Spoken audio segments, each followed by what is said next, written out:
We're continuing to look at our different methods of solving systems of equations.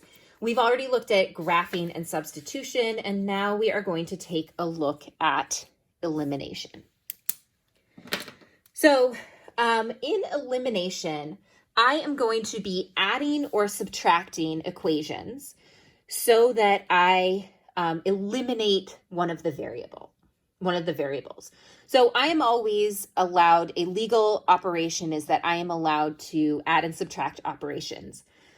So when I look at this set of equations here, I am going to add my equations to each other.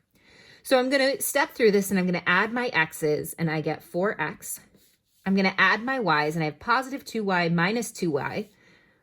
So my y's go away and they do not appear, is equal to, I'm going to add these and I get 28. Solving this, I get x is equal to 7. I'm going to take that back up.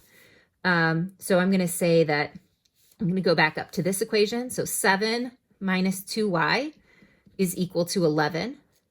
Negative 2y is equal to 4. Y is equal to negative 2. So this gives me an ordered pair, 7, negative 2. I'm now going to go through and check this in my original equations. So 3 times 7 plus 2 times negative 2 is equal to 17. So that's 21 minus 4 is equal to 17. 17 is equal to 17. That's good. Checking in my second equation, I have 7 minus 2 times negative 2 is equal to 11. 7 plus 4 is equal to 11. 11 is equal to 11. That is also true.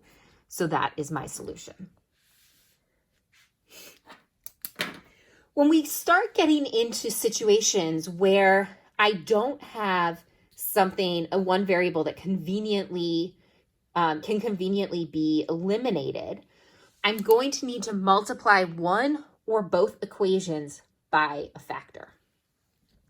So what I'm going to do is I am going to multiply my top equation by 2 and my bottom equation by negative 3.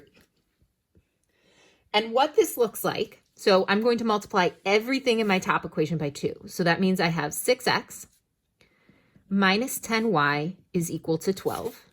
And I'm going to multiply everything in my second equation by negative 3. So now I have negative 6x plus 12y is equal to 12. I'm going to add these equations together. Positive 6x, negative 6x is going to cancel out. Negative 10y plus 12y is 2y is equal to 0.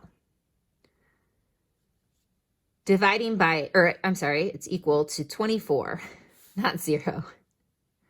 No, it is 0. I did some bad math here, and I'm kind of glad I did bad math. When you distribute this negative 3 in, it's really easy to forget to distribute the negative. In fact, I just forgot to distribute the negative, and it's a really common mistake. So 2y is equal to 0.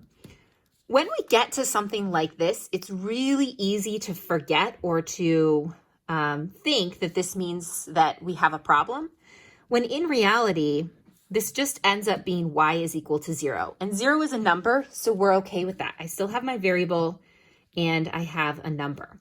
So looking at y equals 0, I'm going to go back up to 2x minus 4 times 0 is equal to 4. And I get 2x is equal to 4, x is equal to 2. So this gives me the ordered pair 2, 0. Checking this in my original set of problems, I have 3 times 2 minus 5 times 0 is equal to 6. 6 is equal to 6. That works. And 2 times 2 minus 4 times 0 is equal to 4. That gives me 4 is equal to 4. That works. And this is my solution.